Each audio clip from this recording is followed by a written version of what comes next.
Bon dia a totes i tots i benvingudes a un nou capítol de Les històries dels nostres grans depenen de les nostres mans. Bon dia, soc Teresa i tinc 79 anys. Soc de València i no tinc al meu alrededor persones per parlar en valencià, perquè desgraciadament València ha canviat molt. Tu eres d'ací de València de tota la vida, de l'Horta de València, però no de l'Horta Nord, que és la comarca de dalt, o de l'Horta Sud, que és la comarca de baix. No, de l'Horta de dins de València, de la ciutat, que ja no n'hi ha. I com és possible que ja no n'hi hagi? Perquè expropiaren els terrenos i van fer el Politécnic, la Universitat Politècnica, en el Camí de Vera. O sigui, vos expropiaren a vosaltres i a molta altra gent. A molta gent, sí. I com vau rebre aquesta notícia? Perquè, clar... Ui, fatal. Mira, ara en el Politécnic vaig a contar-te una anècdota. En ma casa n'hi havia una olivera, una figuera i una palmera. Mira, tres cosetes. Tres coses. No, n'hi havia més coses. Però eren... Però això era l'hort. Tot ho derribaren, excepte els arbres. Els arbres estan en el Politécnic encara. Què em dius? Sí. I el meu home un dia, que ell passejava molt per allí i tal, y está esto hecho aquí y tal. Están los árboles, vamos a ver a los árboles. Vamos a ver. Me portava a veure els arbres, me passé tot el dia plorant. Tot el dia plorant. Agarré unes fulletes d'olivera, me fiqué en un potet, les fulletes d'olivera. Això... Va ser mortal. Uf, se m'ha posat els pèls. És que és fort, és fort. Sí, és molt fort. I com era la teua vida quan eres xicotet allí? Pues molt solitària, perquè no tenia ningú xiquet ni res. O sigui, el que viu en la capital té amiguets, i allí no, fins que no al començar a anar a l'escola als 7 anys, no tinc ni ningú amiguet, ni ninguna amigueta, ni res. O sigui, ara jo perquè en l'horta estàveu allí... Separats. Separats, clar. Sí, eren cases, i anar d'una casa a l'altra, això era impossible, no te donaven permís. Però i tu jugaves pels bancals, entenc? Sí, claro que sí. Tampoc me podia anar molt lluny, perquè estaven les sèquies, venien les males persones, l'home del saco, que diuen en castellà l'home del saco, allí li diuen el xachinero. Venia el xachinero. Ostres! I havia d'anar molt de cuidado, anar-se'n lluny de casa i tot això. Mon pare era llaurador, cultivava, però tenia un puesto de verdura en el Mercat Central, que era la meva tia soltera que vivia també amb nosaltres, la que venia, primer era ma abuela i després ma tia, i venien en el Mercat Central, en un puesto que tenien.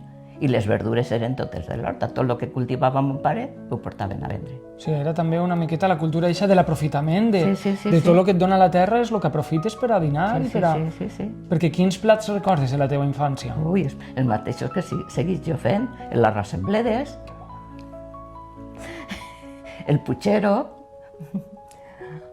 arroset en llima, que me feia ma abuela. Arroset en llima? Sí. Això és una delícia, no? No va tastar jo en la vida. Pues l'arroset en llima és una delícia, com tu dius.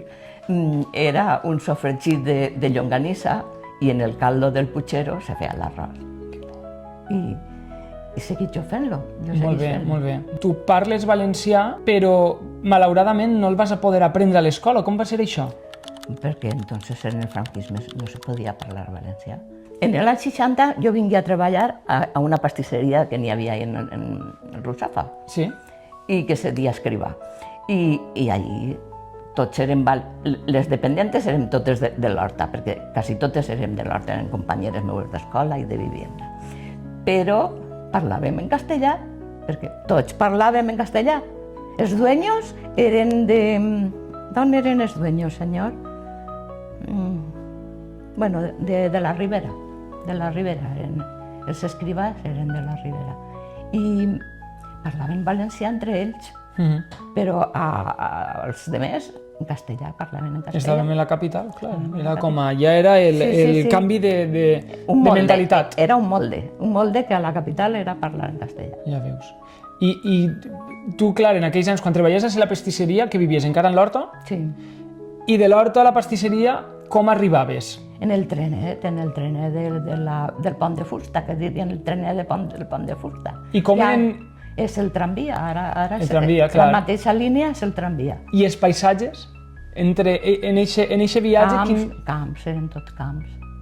Camps? sí. No hi havia Però aquests cultiva. edificis, Res. aquesta ciutat de les arts i de les ciències. Que va. Tot això era Tot era horta. a Horta.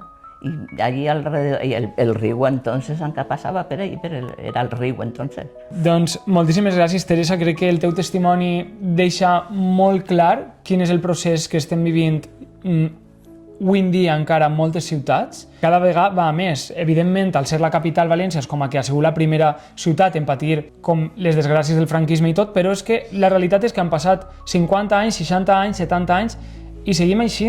Crec que este vídeo ha de ser una crida per a posar-nos en alerta un poc i de dir, ostres, anem a reivindicar un poc i a parlar valencià i a seguir consumint menjar local, de l'horta, deixar-nos de tant d'Amazon i tanta cosa i... Això és impossible. Això ja és impossible. Això és impossible. És impossible, ja forma part de les nostres vides. Sí. Vivim en una contradicció constant perquè és el que n'hi ha. Doncs bé, moltíssimes gràcies per tot i no oblideu donar-li like i compartir el vídeo i subscriure-vos al canal també. Escolta, un pack completo. Fins al pròxim vídeo. Adeu!